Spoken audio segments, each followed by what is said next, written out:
Hi there, and welcome back to the Hub of Junior Golf Podcast. I'm Ryan Burr, joined as always by the founder of the Junior Golf Hub, Roger Nick. Roger, we got to stop the turn of the calendar. I mean, it just means a couple things. It means I'm getting older, and it means that the summer is rolling along. I know you're a fan of the longest day in golf. I actually had a discussion with Noda last night that some of the best stories of the entire year in golf are those last group of 7 or 8 players that are tied for one spot that go out, and you've got big time PGA Tour winners playing with a plumber, and Yeah. it really is the U.S. Open and golf's longest day and the true qualifying system. The Junior Golf Hub NB3, it does allow for wild cards, and we see it again this year. Your audio is going down again.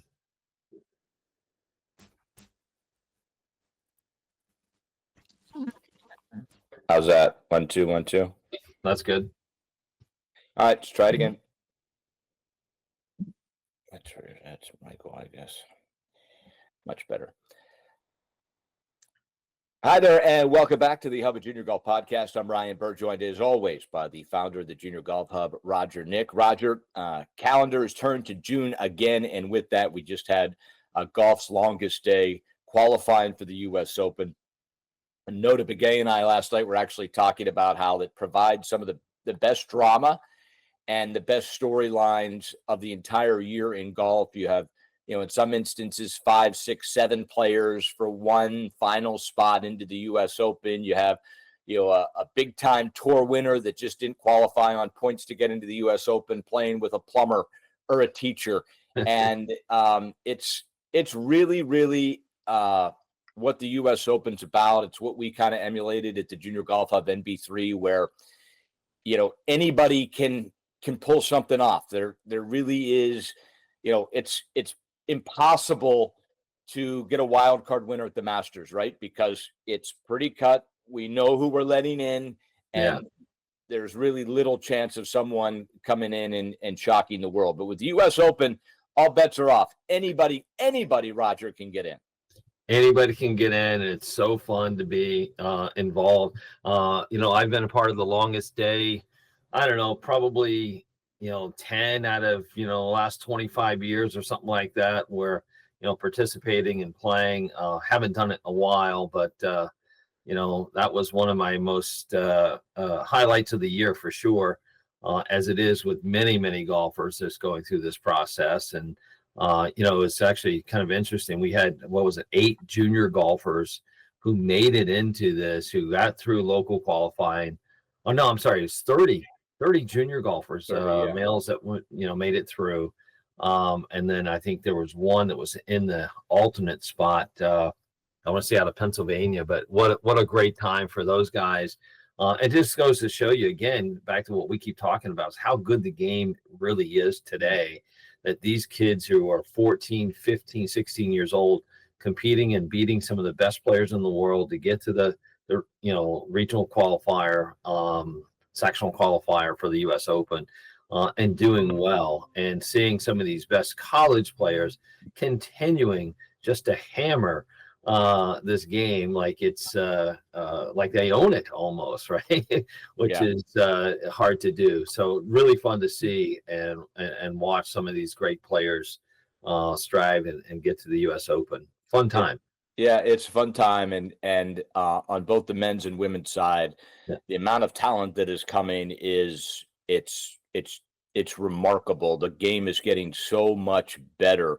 And for more on that, welcome in the head women's golf coach at the University of Wisconsin, Todd Oehrlein. And Coach, I want to start with your background. You're in the Hall of Fame as a basketball player, so we got to like that right off the bat. You got your start in coaching as a basketball coach. Tell us about the transition and how 30 years later, this is you're one of the great coaches in the game. Yeah, thanks for having me. A little bit of a unique start. As you mentioned, I did play basketball, and I guess when people see me out on the golf course, they always notice how tall I am. I'm kind of stands out that way. So no surprise that I played basketball.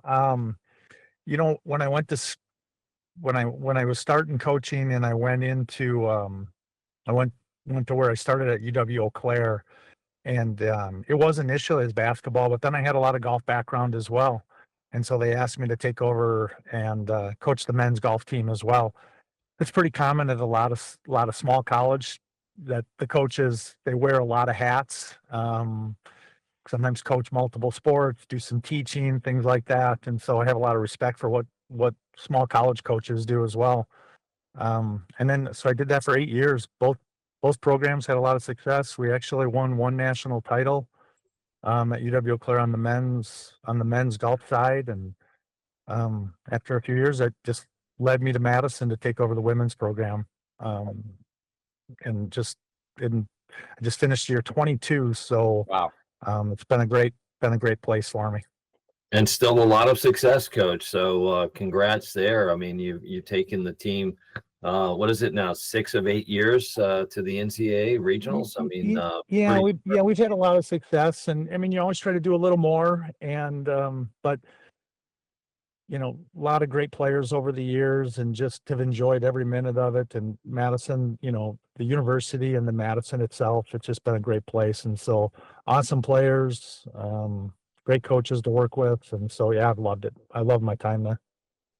Coach, I want to jump right into it. One of the things we try to do on this show is help our parents and junior golfers understand what's out there in the landscape of the college game and these schools and highlighting schools. And so at Wisconsin, all I can think about is ice hockey and being in the snow.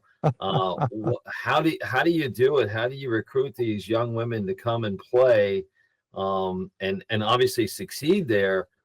Because it sounds like it could be just a very, very short season there. Yeah, the first part of it always when you're talking to people is just an understanding that, the first half of the golf season, September, October, I mean, our weather maybe is as nice as you have anywhere in the nation. Mm-hmm. I mean, you just have a ton of schools that are dealing with heat and trying to figure out how they can hit balls under some canopies to try to stay out of the sun. And I mean, we're in a great spot then. And so, that's part of it. But then, winter is part of our story for sure, as it is for all northern schools. But it doesn't mean you can't play great golf. And, I think some of it is expectation. So we don't use it as an excuse. We do have a great indoor center. So many of the schools, especially within our league, do have great centers. And so, I mean, I think that's part of it. The month of January, the players really aren't even on campus. Mm-hmm. So they kind of miss a fair amount of that. And so the girls, if they are from a northern climate, a lot of times they'll go somewhere and play, and they'll have people down south maybe that they know and can stay with. And then if they're players that are from warm climate, they're back home. So that month really isn't that big of an issue. And then February, we have to have a plan for. And I think that's just over time, you see that we do have a plan for it. And it may involve some travel, some training trips. It may involve just tournament scheduling and making sure you're in the right place and have the right tournaments on the right type of golf courses. But I also think there's a little bit to be said for knowing how to build an indoor practice if you're indoors for a window for any time. And what you can work on, you need to become really proficient at. You need to become really good at it. And so there's some windows where technically and fundamentally we can really grow as players. Yeah, Coach, I really like that. I mean, I'm a PGA professional and have our golf academy in the Northeast, and I did that for a reason. And you actually just touched on that, which is I think it's a great opportunity for players to go inside, really focus on development and focus on taking ball flight away, working on some fundamental things that you want to change without without regard to an outcome, right? Other than you're actually making some progress on what it is you're working on, whether it's physically, movement wise, and then, incorporating that into your technique. So I 100% agree that I think we give the short season places a bad rap, but I think it's actually the best that you get some built-in off time, some downtime to work on mentally, physically, and emotionally, if you will, because it is so difficult for a college, athlete coming in playing a full season with academics, very rigorous academics like Wisconsin for sure. So I totally get it. I think it's interesting because you come into the fall. The fall is an interesting window. So they're coming off of, the summer is certainly a developmental window, but they play a lot too, right? And so you're doing a lot of competition and competing. And then for all of us, our fall schedules are really busy. In that 6 to 8 weeks, you pack in 4 or 5 tournaments, and then on the off weekends, they really aren't off weekends usually. There's usually going to be qualifying or something along those lines. And so the developmental window, and the technical side of things, it really oftentimes doesn't get a lot of focus or attention in that window. You're just playing. Right. That's right. And so, that off season, while, if let's say you are in an indoor window where you've maybe had some bad weather and you have to go inside for some practices, on the surface, it may not seem ideal, and yet you can still focus on certain things and become really good at those aspects. And that becomes then strengths, hopefully, of your players and your team and your program. Coach, I want to get into kind of the recruiting process. Certainly, as a member of the Big Ten now, there's no other way about it. You're in the haves category of where conference realignment has gone. Certainly, the SEC and the Big Ten are left with by far the most money. I know that doesn't necessarily make it all the way back to women's golf in big buckets and truckloads of money, but it does give Wisconsin the upper hand when it comes to the ability to have facilities, the ability to travel, the ability to, as you said, take training trips and play an incredible schedule. With that, you've brought in some perennial, really, really good golf schools that just bolster the golf league. From a recruiting standpoint at Wisconsin in the Big Ten, great academic institution, one of the great college campuses in the United States. Over the years, has your recruiting process stayed kind of true to itself? Junior golf, Americans, Northeast, Midwest. Are you hitting the West Coast more now because the Big Ten travels from California, Oregon, all the way to the East Coast? Has your recruiting kind of stayed true to itself, or have you evolved over the years? It's evolved over the years. I've always told, I still feel that our base is upper Midwest.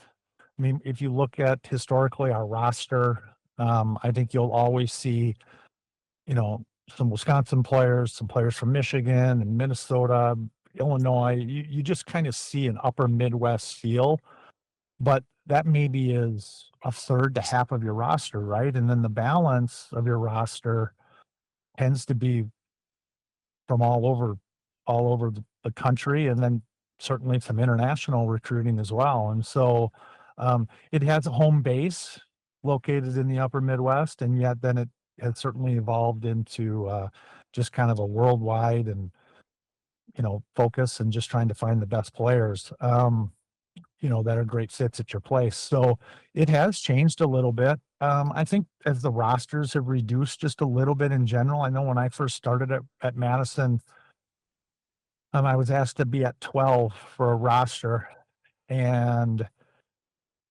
so the kind of there were certainly, as you can imagine, a lot of Wisconsin players and players that wanted to stay close to home and kind of come into that area. And now we're like at 9, and so maybe a little more competition in the recruiting opportunity in the recruiting world for those 9 spots at all of our schools. So that has maybe created a little bit of shift as well. Yeah, Coach, when you're talking with these recruits, what are some of the things you're asking about? Obviously, you're reviewing their tournament scores and so forth, but as we hear from parents or kids all the time, it's like, how do what questions are going to be asked? What do I need to answer? Tell us a little bit about what that interview looks like with you. Yeah, that's a great question. Um, you know, I'm trying to ask questions. I'm trying to find out, um, just do they really love golf? Is this Mm, really truly a passion of theirs? Um, I think that those are kind of the separators. You certainly people ask that question, what do you look for? Well, the first thing is there has to be the talent and the scores and the physical side of things, right? That has to be present. mhm. And you have to see that and you have to identify that. But then, okay, so you get to that point and now you're at a point where like what are the intangibles? And those things are, do you love to compete? Are you going to be a good teammate? Can you convince me that you're going to be able to compete for opportunity, compete for spots, and yet still respect your teammates and understand that they're trying to do the same thing? Um, do you like to go to the golf course and play on your own a little bit? Do you have a passion for it? Those are things that are kind of separators. Um, are you into like strength and conditioning? Do you see the overall player development of what you're doing as a player, and it's more than just what my golf swing looks like, and do you have an understanding of that, and are you going to get that kind of support? So I think those are things that are kind of separators that you're trying to identify, um, and find that those players are truly passionate about what they're doing. Coach, I got to ask you this. So we're into the hundreds and hundreds of college golf coaches, Division 1, 2, 3. We have Yeah. national champions on both the men's and women's side that have come on the podcast. And really, this is Yeah. the kind of become the gold standard of a junior golf podcast, a roadmap, if you will, for the thousands and thousands of junior golf families that have questions about playing college golf. We have had coaches that are strictly coaching out of the recruiting out of the portal. We have had coaches that are strictly recruiting international players. We have had coaches that are strictly recruiting out of the top 20 in the rankings. We have had everything. Yep. We have had coaches that really just look for big time athletes that can hit it a mile. That the first thing they look at is speed. I will tell you, the one thing every single coach we've had on this podcast has said, and this is it finally hit me when you said it. It hit me over the head. Every coach says what they look for most is the player has to love golf. Yep. And it just hit me like, are there a lot of kids that don't love golf? Like there has to be a winner and a loser as far as coaches must be getting burned on players that don't actually love golf, because every coach says that they're looking for it. So there has to, some of these kids must not love golf. Is that what you're saying?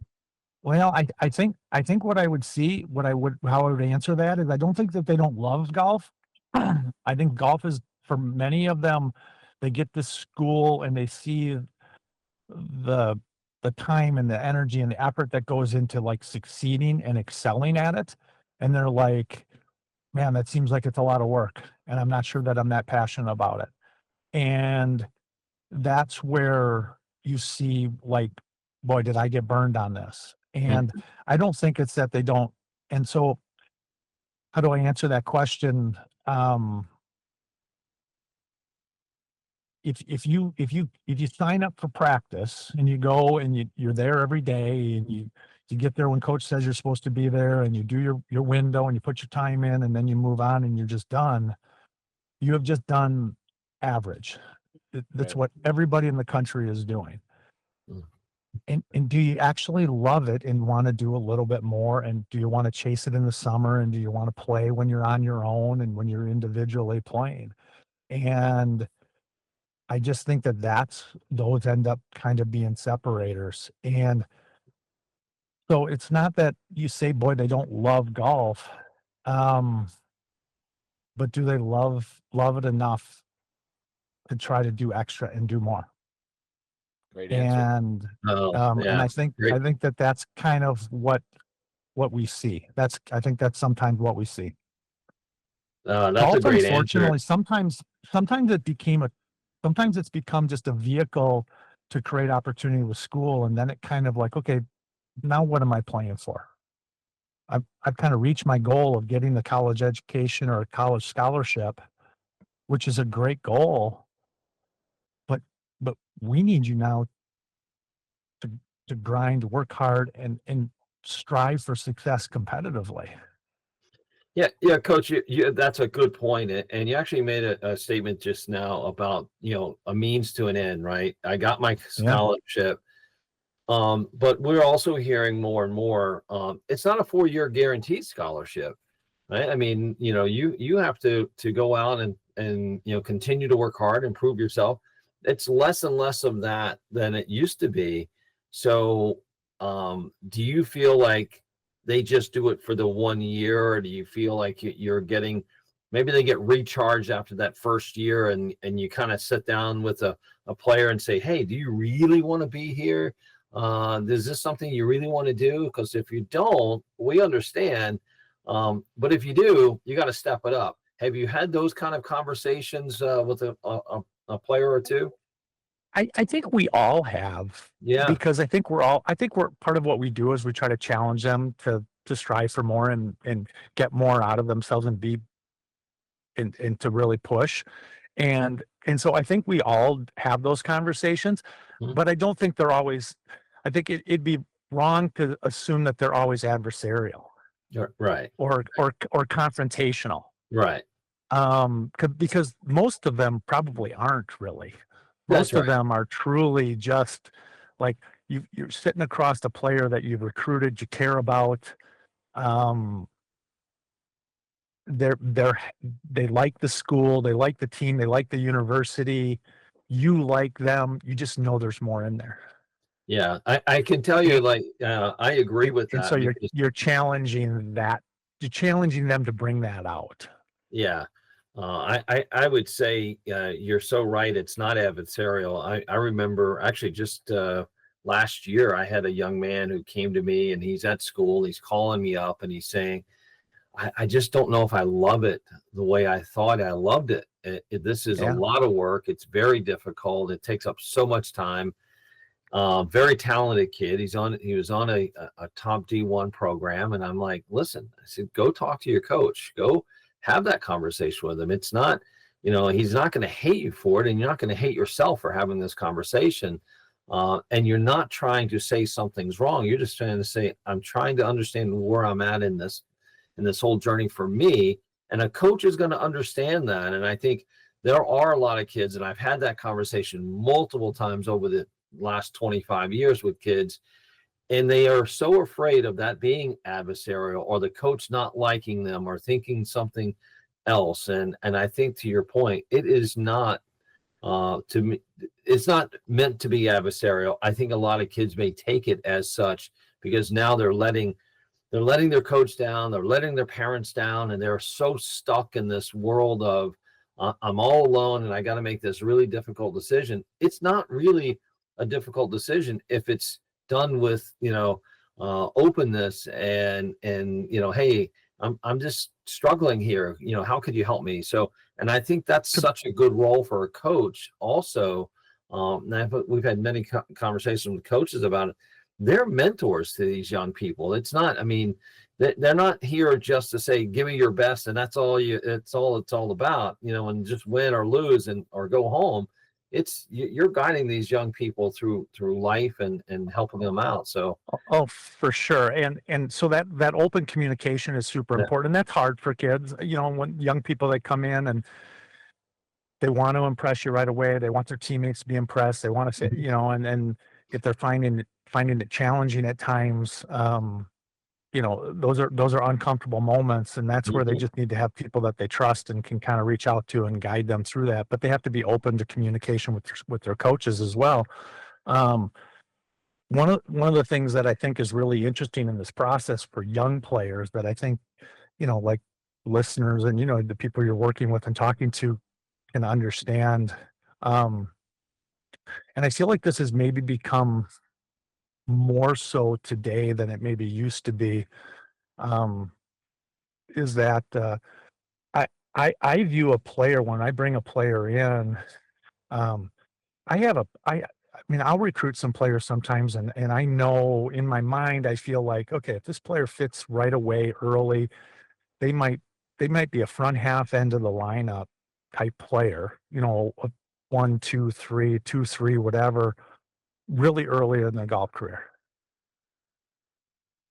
But then there's other players that they're just not all first team All Americans Hmm. right out of high school.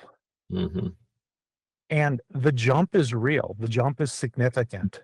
And from a talent and a golf course perspective, but then also just from a time management and a life side of things. That adjustment is real also. And so they come in and they feel like I'm failing. I'm not doing as good a job. Oh, I didn't play in all the lineups right away in the fall, or I only played twice, and one of them was as an individual. And then I didn't play great when I got in the lineup, and I had to go back and qualify again. I may be thinking that player is like right on path, right on course where I thought they'd be. I'm actually really proud of what they're doing. I'm excited about their curve and how they're learning and growing in their work habits, and they think they're struggling. Hmm. And it's kind of just finding this balance of like, it doesn't happen always for all players right away, Hmm. instantly. And that's where go talk to your coaches, go talk to, and just have some patience, trust the development, trust that process. And I think there's more. I feel like that's harder today than it was 10, 15, 20 years ago. I just feel like players, are finding that process of just being patient through the development and the growth harder today than maybe they used to. Yeah, for sure. And I think a little bit of that, and this is just my thoughts or my opinion here, but a little bit of that could be this idea that I have to hurry up, I have to get my rankings up, I have to play in certain events, and if I don't, uh, I'm I'm not going to get there. So they start putting all this pressure on, getting my rankings up, playing in the right events, and then I got to get recruited by the time I'm seventh grade or eighth grade or else, right? So we see Yeah, that I a think lot. it starts at a young age. There's just Yeah, this urgency to it. yeah, And yeah, I can completely understand that. But then it carries forward, right? And they feel that all the way through. yeah, And sometimes because of just the way they're managing that, I mean, there's that risk that they don't reach what they're capable of in the first place, right? yeah, Because they yeah, just never settle in and have that patience and just stick to the process. So, yeah, um, listen, challenge yourself, push yourself, have high expectations. Those are all great things, but but you also have to just be patient through that process too, and just a mm, lot of persistence and determination and grind to just stay the course. Coach, yeah, player development is it obviously is the biggest part of a junior golfer becoming a college golfer, becoming a professional golfer. To your Yeah, point, everyone develops at a different stage. Certainly, there are players that pick it up late in the game that are fantastic athletes that, they have the size, they have the speed, but maybe their other parts of their game just haven't caught up with the kids that started at age 5. Certainly, Roger has developed PDI. It's an incredible system. yeah, We see colleges all over America using it. We've seen junior golfers using it, and it kind of is that, for lack of a better analogy, it kind of is that combine, if you will, that does predict if a player has a lot more under the hood than maybe what their scores are doing. And I think you kind of coming from basketball, I'm sure you see different kinds of athletes, different kinds of potential. Has that been part of your recruiting process as well? The ability to predict that this player has a lot of room to grow. If we get him to Madison, we get him in our program, we're going to see them take off like a jet. They may not even play their freshman year, but they have the tools. They just haven't been refined yet. And player development is something that you guys are bringing to them that allows them to reach their potential. yeah. I think historically, it's been one of the best things that we do. It's been one of our strengths of our program, actually. And it's a super important piece. And as you mentioned, like, PDI and what Rogers put together and what that, him and his staff, what they do, it really is a key to like maximizing what you're capable of and getting to the point of like maximizing your abilities and what your opportunity or potential is. And, from our perspective, um, I'll share a couple of pieces to like why I feel like this is just so important. And this is maybe unique to our story and my perspective, but I think it's applicable to everything, and just the emphasis of the program and understanding this personal development side of things. Number one, as a northern school, as we talked about early on, um, if I look at a top 10 player in the junior golf rankings this year, they're not geographically, oftentimes they don't want to look that way right away. They're targeting warm weather climate schools, and they're looking at those areas. And so I feel like we have to identify players that athletically and physically have room for growth and have that ability to grow. And okay, maybe at the age of 16 or 17, they aren't quite matching that level, but by the time they're 19 and 20, they're going to. And so I think that is a huge aspect of what we've had to try to identify and trying to line up and identify players that have that room for growth and that are great athletes. The other thing, that I would just talk about from our perspective is that from a development side of things, because we do have a shorter playing season, and while our kids, our players have access to year-round facility and can just grow and develop year-round, a lot of the upper Midwest type players, they don't have that aspect. They don't have access to those types of facilities. And so they maybe do shut down a little bit in the wintertime and maybe play other sports. They may be playing basketball or ice hockey, or they're doing something different. And so I view it a lot of times as just a lack of repetition. Like, this player isn't as far along right now, but not because of a lack of talent. It's just a lack of reps. Right.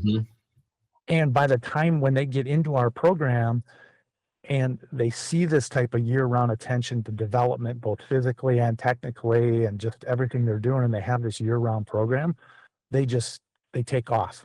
It's just super fast and just get going. And it's just a lack of repetition.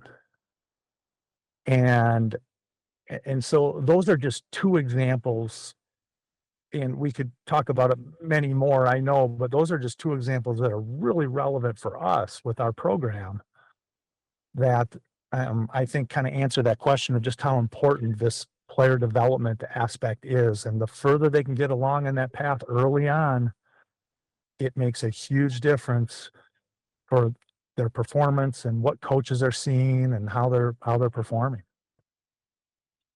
Well, Coach, wonderful thought today. It's been really cool to hear your perspective. You've been so successful. Certainly, that June 15th day, there's no off days for a Division I college coach. It's right around the corner. We know you'll be out on the trail. Enjoy the summer. School will be back before you know it, but your success has been incredible to watch, and your story is inspiring. Thanks for coming on the podcast today. Thanks for having me, guys. I really appreciate it. And thanks for all you guys do to help out the programs, but help all the junior golfers and help all the players, especially. You got it. Thanks, Coach. We'll talk to you soon. See you guys. All right. See you. Bye.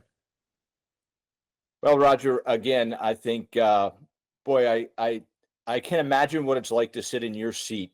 Certainly you did not know that praise was coming. I don't even know if you and Coach even really had a relationship until this podcast, but you're sitting there and all of a sudden he talks about something you developed that he's using at Wisconsin.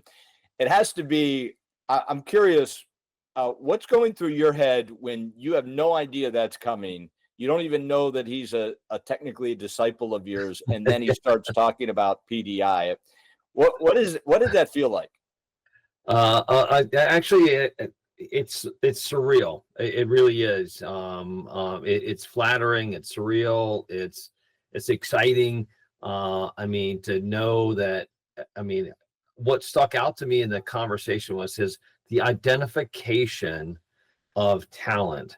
Which is exactly what we looked at this and thought this would be. Right? Is how do I identify talent so that we can help them get more reps to get where they want to go, right? I mean, at the end of the day, that's what it's all about. And we've had this conversation, right? I mean, my mind's going 1,000 miles a minute right now, just thinking of all the conversations we've had with the USGA and Canada Golf and these World Golf federations of that's what they're looking for. They're looking for how do we help identify and find talent out there and then get them in places that they can actually continue to develop, as Coach just said, get more reps where it matters, right? Something that's near and dear to our heart is getting them out there in a developmental environment. Something that you and I and Noda have talked about many, many times. What's different or what might be different about the new wave of junior golf tournaments is about what you guys are doing is using PDI as a way to say, hey, we will help you get identified or identify your talent. And we're going to put you on a stage that's going to help show that. And it may just be the reps that you need, or it may just be some reps in the process of what you need, right? That is what it's about. And I hope that, the powers to be are watching or hear this or will listen at some point and know that we can really make a bigger impact on the landscape of golf. And I know a lot of people are talking about growing the game. Well, you grow the game when people are playing more golf and enjoying golf because they enjoy playing golf, not because they're trying to get a means to an end to get recruited or get a validation that my ranking is higher. Those all things happen anyway. It's just let's get more people doing it. Right. In the right way. You can only knock on the door so long, and then you instead of knocking, Roger, you just knock the door down. Yeah. And that's how you enter. And I feel like, organically, as I listen to coaches that, I'm not even expecting to hear what I hear. I realize that, okay, that door's been knocked down. There's now people that I don't even know if they know that you're behind the mastermind behind this, but what it is it's growing. You're hearing other coaches talk about it. You're hearing star coaches talk about it. Mm-hmm. And one by one, coaches, listen, there's not a coach in America, a single coach in America, high school, college, anywhere, that doesn't want his players to develop. That's the beauty of this is every single person wants the same thing. The USGA wants the same thing. The PGA of America wants the same thing. US Kids wants the same thing. The AJ, everybody wants the same thing. It's just it's so fragmented right now. And finally, and listen, you certainly crawl before you walk before you run. But to be able to hear the people at the top, which is the college coaches, which they are the last line of defense as far as coaching. When you go to the pros, you no longer, you have your team. You're in charge now.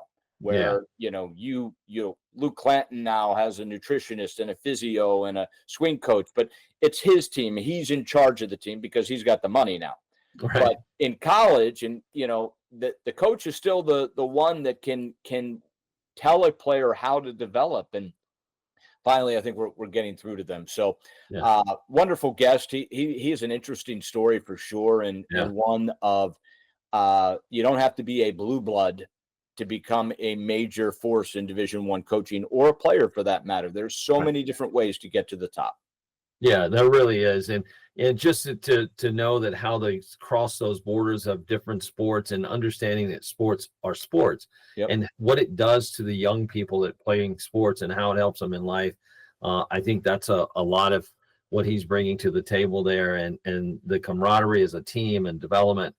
He gets it, you just get it that way. So really cool. Awesome.